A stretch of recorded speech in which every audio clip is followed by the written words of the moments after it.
چنانچہ کل روز محشر کہ جہاں گداز بود اول پرشی سے نماز بود کہ محشر کا میدان ہوگا، انسان اللہ تبارک و تعالیٰ کے سامنے حاضر ہوگا، رب تعالیٰ فرمائے گا اے فرشتو دیکھو یہ میرا بندہ حساب کے لیے آیا ہے، اس کو دیکھو اس نے دنیا میں نمازیں پڑھی ہیں یا نہیں پڑھی۔ فرشتے دیکھتے ہیں، چیک کرتے ہیں اور کرتے ہیں مولا اس کی نمازیں مکمل ہیں، نمازیں اس نے پوری پڑھی ہے، اور رب فرماتا ہے میرے فرشتوں آگے حساب لینے کی ضرورت نہیں ہے، اس کو سیدھا جنت میں داخل کر دو، اس کی نمازیں مکمل ہیں، اس کو سیدھا جنت میں بھیج دو، جنت میں داخل کر دو۔ جو انسان ظہر کی نماز ادا کرتا ہے فجر سے لے کر ظہر تک جتنے گناہ ہوتے ہیں اللہ تعالیٰ اس ظہر کی نماز کی برکت سے وہ گناہوں کو معاف کر دیتا ہے۔ عصر کی نماز ادا کرتا ہے، ظہر سے لے کر عصر تک جتنے گناہ ہوتے ہیں اللہ تعالیٰ اس عصر کی نماز کی برکت سے گناہوں کو معاف فرما دیتا ہے۔ مغرب کی نماز پڑھتا ہے، چنانچہ عصر سے لے کر مغرب تک جتنے گناہ ہوتے ہیں اللہ تبارک و تعالیٰ اس مغرب کی نماز کی برکت سے ان گناہوں کو معاف کر دیتا ہے۔ عشاء کی نماز پڑھتا ہے، چنانچہ مغرب سے لے کر عشاء تک جتنے گناہ ہوتے ہیں اس عشاء کی نماز کی برکتوں سے وہ گناہ معاف ہو جاتے ہیں۔ اٹھ کر فجر کی نماز پڑھتا ہے، رات کو متقاضا بشیر جو گناہ ہوئے اس فجر کی نماز کی برکتوں سے وہ گناہ معاف ہوتے ہیں۔ اور ایک اور فائدہ یہ حاصل ہوتا ہے کہ کوئی شخص مسجد میں جا کر عشاء کی نماز جماعت کے ساتھ ادا کرے اور ساری رات سوتا رہے پھر اٹھ کر فجر کی نماز ادا کرے، اللہ کے محبوب نے فرمایا اگر وہ ایسا کرے گا ساری رات کے جاگ کر اللہ کی عبادت کرنے کے ثواب اس کے نامہ اعمال میں لکھا جاتا رہے گا۔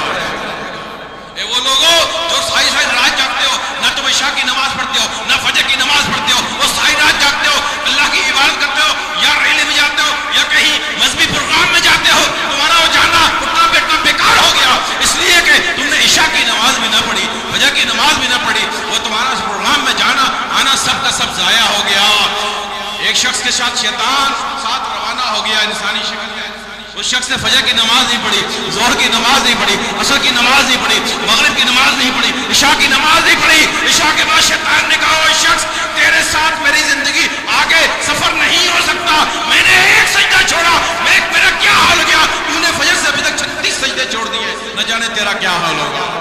تیرے ساتھ میں نہیں جا سکتا۔ تو معلوم یہ چلا کہ عشاء کی نماز تو جماعت کے ساتھ پڑھ اور اٹھ کر ساری رات سوتا رہے، اٹھ کر فجر کی نماز جماعت کے ساتھ پڑھ، ساری رات سونے کا ثواب عبادت کے ثواب میں لکھا جاتا رہے گا۔ اور کوئی شخص اگر عشاء کی نماز ہی پڑھتا ہے، اٹھ کر فجر کی نماز ہی پڑھتا ہے اور رات کو عبادت بھی کرتا ہے، اللہ کو یاد بھی کرتا ہے، فقط فاز فوزا عظیما، یہ تو بہت بڑی کامیابی ہے جو اس کے لیے اللہ نے مقرر فرما دی اور لکھی گئی۔ چنانچہ جو شخص 5 وقت کی نماز پڑھتا ہے اس کے جسم کی بھی صفائی ہے اور اس کے باطن کی بھی صفائی ہے۔ بہت سارے لوگ کہتے ہیں میرے پاس آتے ہیں پیر صاحب ایسا ہے کہ گھر میں ناچاکیاں ہیں، یہ آخری بات کر کے بیان کو ختم کیا جاتا ہے، کہتے ہیں گھر میں ناچاکیاں ہیں، گھر میں پریشانیاں ہیں، کوئی کہتا ہے کہ آپس میں لڑائیاں ہیں، کوئی کہتا ہے کہ دنگا فساد ہے، کوئی کہتا ہے کہ بے روزگاریاں ہیں، کوئی کہتا ہے کہ بیماریاں ہیں، کوئی کہتا ہے کہ حاضریاں گھر میں آ رہی ہیں، لڑکی کو حاضری ہے گھر میں جنات ہیں، کسی نے جادو کر رکھے ہیں، طرح طرح کی پریشانیاں بیان کرتے ہیں اور کہتے ہیں کہ ڈورا ڈمکا کوئی دم شم کرتے ہیں۔ لیکن میں آپ لوگوں سے پوچھتا ہوں، دیکھیے اگر کوئی شخص کوئی ہندو آپ کے گھر کے برابر میں رہتا ہو یا آپ کے پڑوس میں یا آپ کے محلے میں رہتا ہو، اگر وہ آ کر کہے کہ مجھے اپنا بت جو ہے بنایا وہ بت جو ہے آپ کے گھر میں 1 گھنٹے کے لیے رکھنا ہے، بتاؤ میرے مسلمان بھائیوں آپ اس ہندو کے بت کو اپنے گھر میں رکھو گے؟ ذرا زور سے جواب دو۔ اگر وہ کہے کہ میں نے مندر بنایا ہے وہ 1 گھنٹے کے لیے آپ کے گھر میں رکھنا ہے، بتاؤ آپ رکھنے دو گے؟ اگر وہ کہے کہ آج ہمارے گھر میں شادی کی تقریب ہے اور جگہ چھوٹی پڑ رہی ہے، تمہارے گھر میں آگ کے پھیرے ہم لگائیں گے، کیا تم لگانے دو گے؟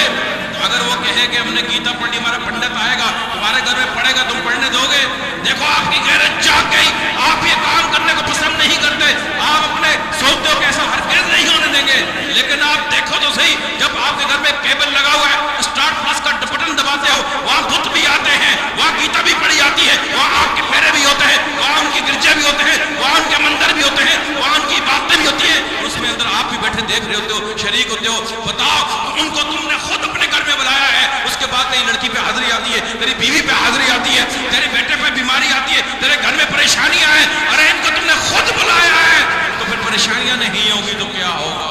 ارے ان چیزوں کو نکالو، تمہیں تو حکم تھا، تم گیتا کی جگہ سورہ یاسین کی تلاوت ہوتی، فجر میں تو بھی اٹھتا، تیری بیوی بھی اٹھتی، تیری بیٹی بھی اٹھتی، تیرا بیٹا بھی اٹھتا، نماز ادا کرتے، نماز کے بعد سورہ یاسین کی تلاوت ہوتی، تو بتاؤ پھر تمہارے گھر میں برکتیں ہوتی کہ نہ ہوتی؟ برکتیں ہوتی۔ پھر ہندو یہ ایسے جنات تمہارے گھر میں کیسے داخل ہو سکتے تھے؟